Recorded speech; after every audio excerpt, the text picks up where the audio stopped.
Thank you very much, Professor Moore. And good evening to all of you.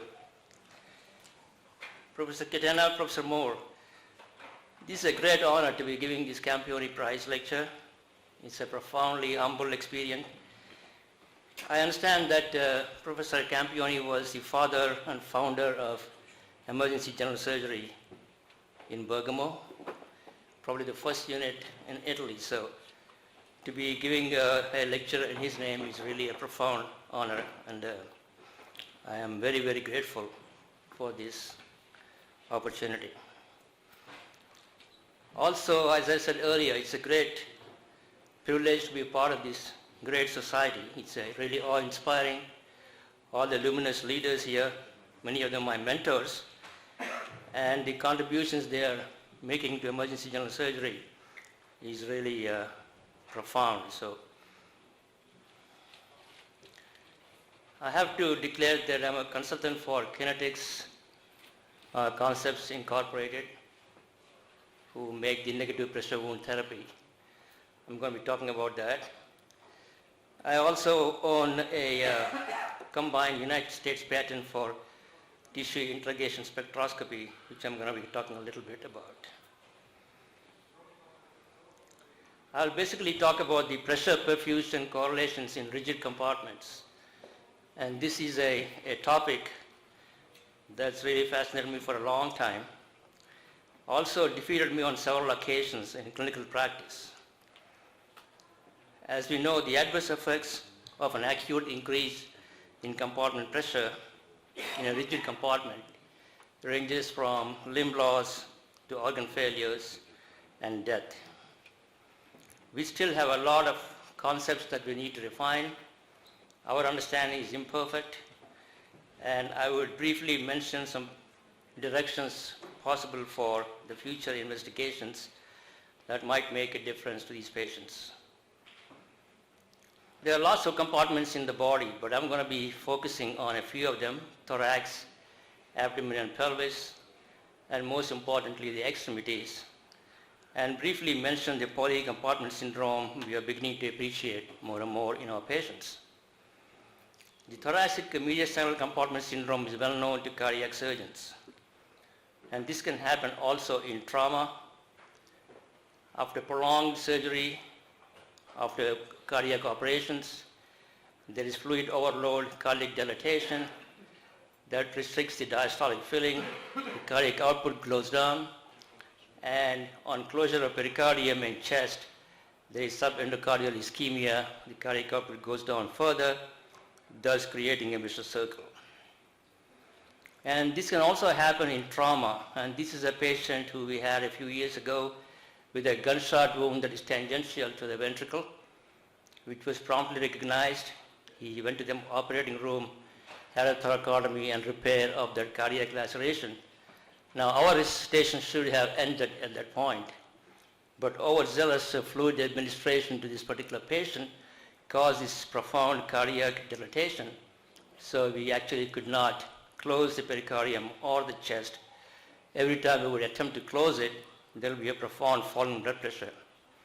So this chest had to be closed provisionally with an S-mark bandage, and we had to go back in 48 hours to close the chest. About the abdomen, the increased intra-abdominal pressure, or the so-called intra-abdominal hypertension, is not by any means a new concept. Look at that years, 1863, when actually people first mentioned the pathology of increased intra-abdominal pressure.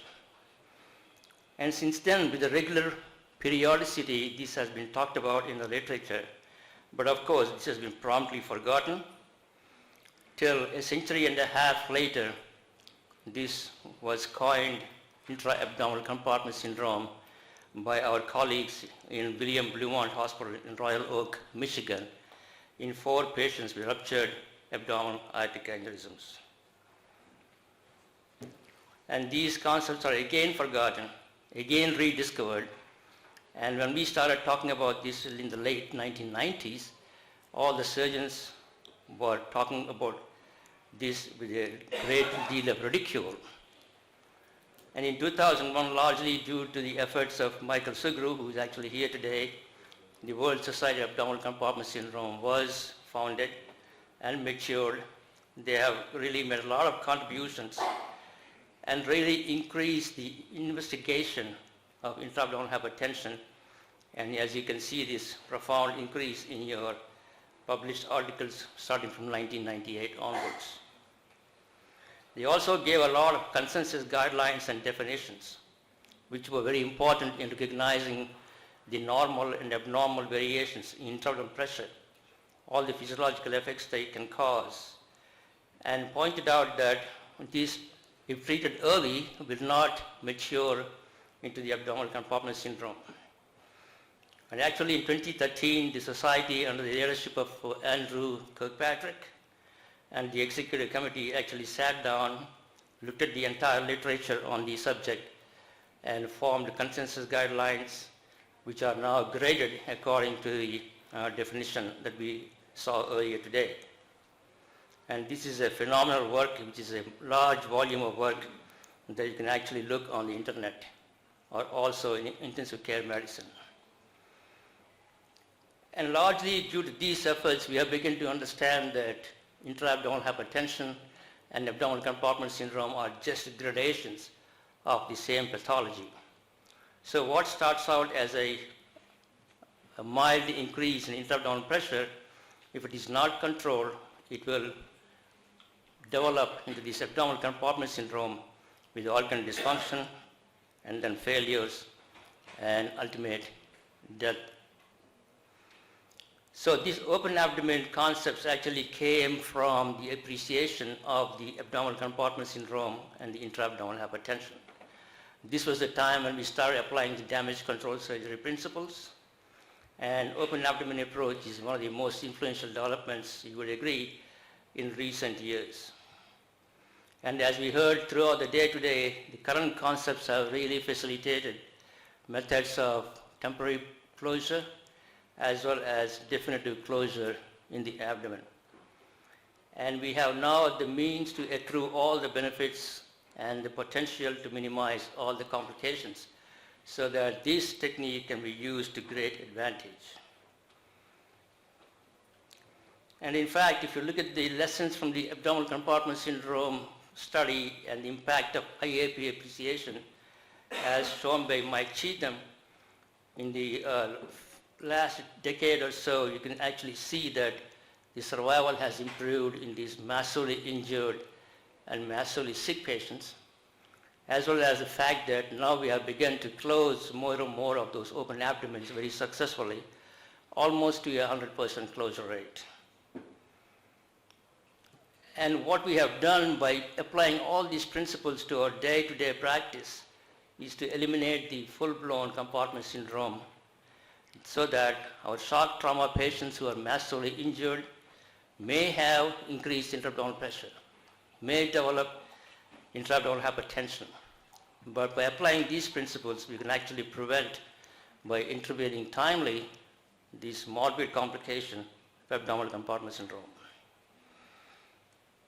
So the second half of that graph has been now eliminated in majority of the trauma centers by application of intra-abdominal pressure monitoring religiously to all the damage control patients, following it and intervening if it is increasing.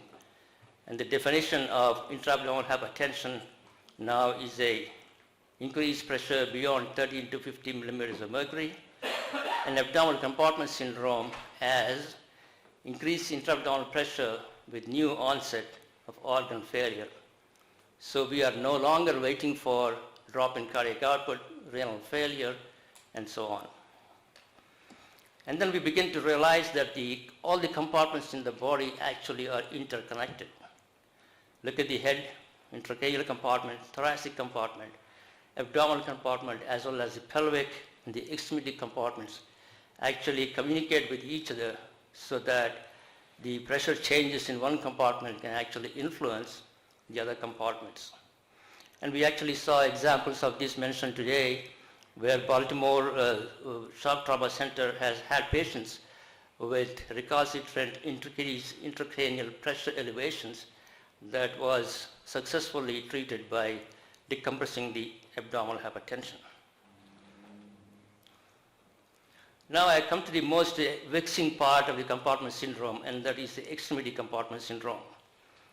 And as we have begun to appreciate lots of our sick patients in the intensive care unit, I believe that we made several mistakes in management that have led to unrecognized extremity compartment syndrome, so that these patients have actually lost their limbs, went on to organ failure, and some of them actually died from this complication. As we understand it, any increase in compartment contents may actually increase the intra-abdominal pressure, and this can be due to any of those causes that are listed there. Or if you have a reduced compartment volume by burns, casts, circumferential dressings, that can lead to the same result. And we also know this volume-pressure relationship in the dog model, where a slight increase in the volume will translate into a tremendous increase in the pressure. And we think that this is because of a narrower AV perfusion gradient. As this pressure goes up, that there is capillary collapse, resultant muscle and tissue ischemia, release of a lot of cytokines, and a vicious circle. But we are not sure about this pathophysiology. We only have theories about it. Other people believe that there is a critical closing pressure within the muscle compartments. With increase in the critical closing pressure, there is decreased blood flow, and this leads to muscle ischemia, release of histamine-like substances, increase of vascular permeability, which causes more leakage, more capillary sloughing, lysis of myocytes, which leads to further rise in intramuscular pressure, reduced tissue blood flow, muscle ischemia, and a vicious cycle is born. We all know the classic signs and symptoms of extremity compartment syndrome, and those are the cardinal P's we talk about. How sensitive are they? Well, they are not very sensitive or specific, and they really are very poor indicators of compartment syndrome, especially if your patient cannot respond to your physical examination. So you need to measure the compartment pressures, and you could do this by any of the commercially available pressure monitors. You can also do this by putting in a catheter in the compartment and connecting it to a bedside transducer, so that you can have a continuous monitoring of this compartment pressure. Is there benefit in continuous compartment pressure monitoring? Again, there is a lot of controversy. And these investigators, Dr. McQueen is from England, and over the years they have serially reported several reports suggesting that use of a delta pressure, in other words, the differential between diastolic blood pressure and your compartment pressure of more than 30 millimeters mercury, is a very important threshold. It dramatically reduces unnecessary fasciotomies and not miss any compartment syndrome. They already believe that CCP leads to earlier diagnosis with improved outcomes. And again, there are many other articles which actually doubted this statement and proved that there is no real benefit of continuous compartment pressure. What about looking at the end oxygen and tissue benefits or side effects of increased compartment pressure? This is tissue oxygenation in the compartments that becomes significantly decreased as the compartment pressure goes up. And the newer techniques such as the near-infrared spectroscopy, we can actually look at the tissue oxygenation in the muscles and see that if that is suffering, then you can say that the patient is having a critical elevation in the compartment pressure. Some series have shown that compartment pressures of more than 30 in a large number of patients who had significant suspicion of a compartment pressure, and measurement of tissue oxygen saturation actually confirmed that by showing that the tissue oxygen saturation in these compartments is much lower than in the uninjured leg. But again, there are other reports which suggest that this is not a very specific finding and it's not very accurate.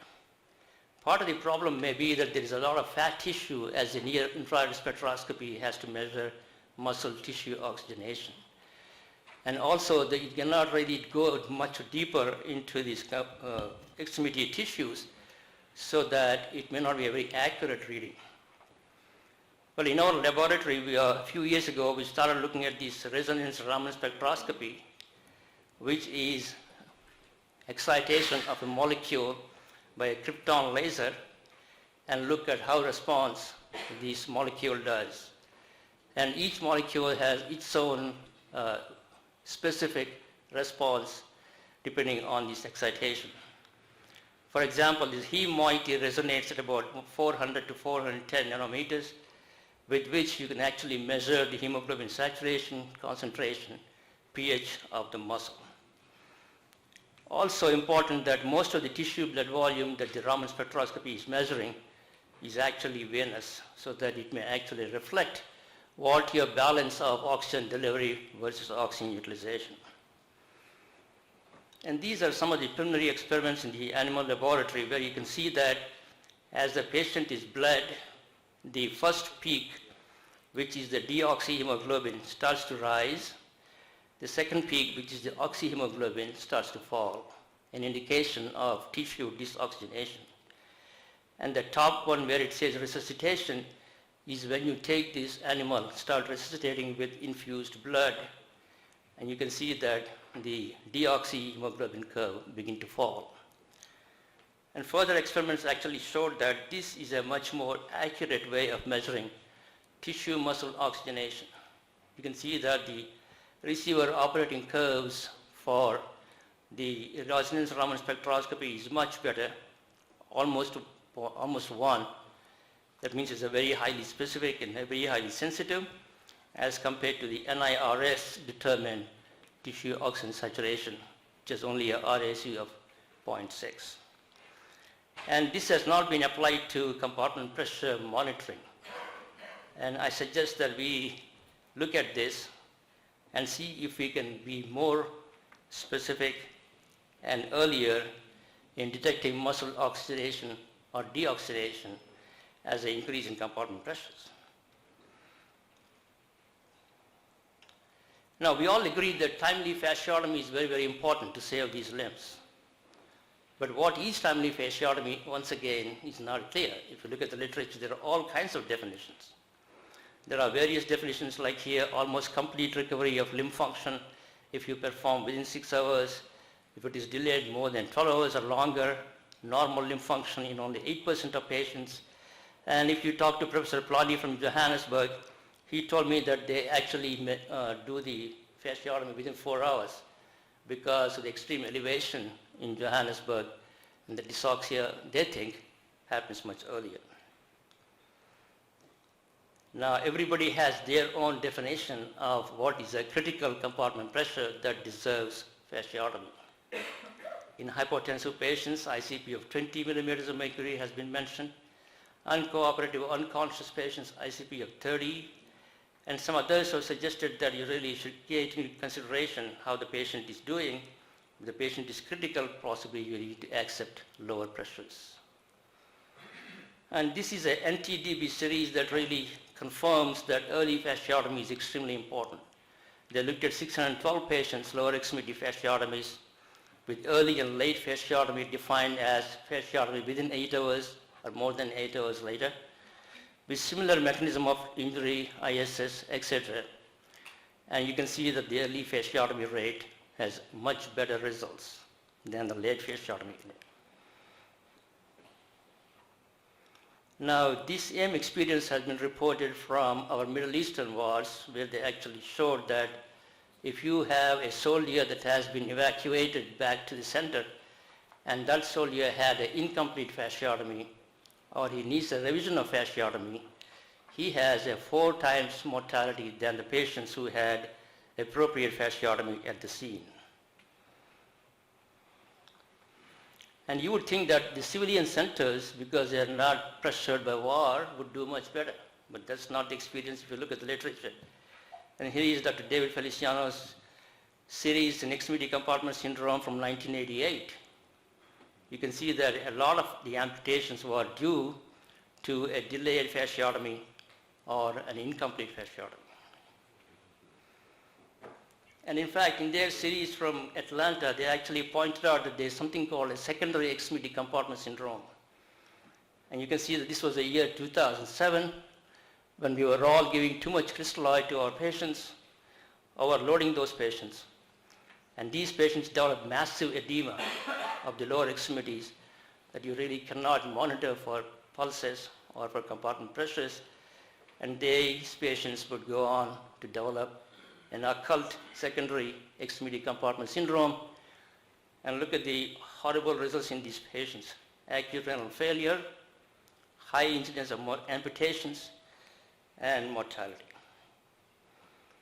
And if you look at the other series of popliteal artery injuries, again, they document that there is a lot of primary amputations because of incomplete fasciotomies. And the lower series is actually our series from New York. Once again, the patients who had very bad results are from delayed fasciotomies and neurological deficits.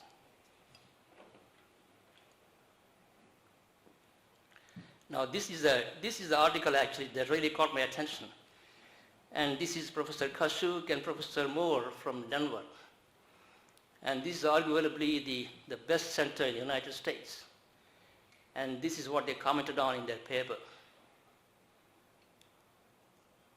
Despite collaborative trauma orthopedic management, significant delays in diagnosis and treatment continue to occur. And they hypothesized that delayed diagnosis and limb loss were actually potentially preventable events we really should pay attention to.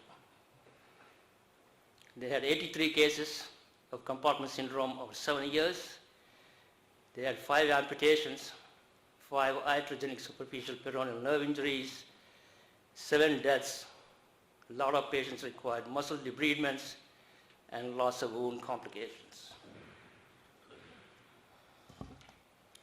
And the major complications included monitoring failures and delayed diagnosis of extremity compartment syndrome. Now, this is the most honest evaluation of their own experience that I have found in the literature. And when I tried to look for other series which talked about their rates of amputations, you find that that's not easy to come by. So I believe that we really are missing a lot of these compartment syndromes. We are doing a lot of unnecessary amputations that could be potentially preventable, but we are not talking about them. And talking to surgeons and writing to different centers and having observed in my own center, I know that is true. And if you want to look at the cost of amputations, that is phenomenal for the patient. And this is Ellen McKinsey's data from 2007, where she actually looked at the cost of amputation over lifetime for these unfortunate patients. It is 3 times higher than those treated with reconstruction, up to millions of dollars. But this whole problem of fasciotomy is not that clear-cut. Now, if you take a patient who did not have good vascular supply to the extremities, and if that patient had a delayed fasciotomy, is it harmful?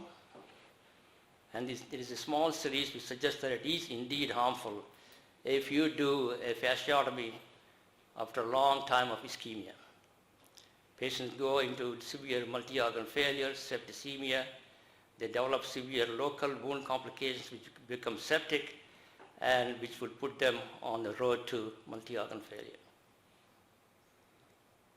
Which actually is what Dr. William Blaisdell, arguably the father of modern trauma surgery, commented in 1989.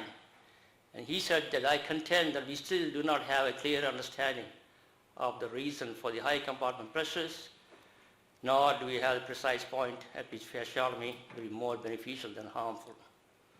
And he says, I cannot remember the last time I did a fasciotomy for a patient with impaired vascular supply. So lots of questions need to be answered. So that's the problem, ladies and gentlemen. That's the task that is up to you, because we know that there's a lot of hazy ideas about this subject, but some things are very clear, that At a critical pressure, your perfusion suffers. And if your patient already had an ischemia reperfusion injury, the critical pressure probably is even lower. This causes end-organ ischemia, which is a cycle, and none of the clinical signs, none of compartment pressure monitoring, none of end-organ utilization is yet a perfect test. We don't have good indications, which are very good for fasciotomy, so that we err on the side of doing prophylactic fasciotomy. Some of those actually may be unnecessary, and some of those can be quite morbid for the patient. And if you miss the diagnosis and delay treatment, that has profound bad effects for the patient.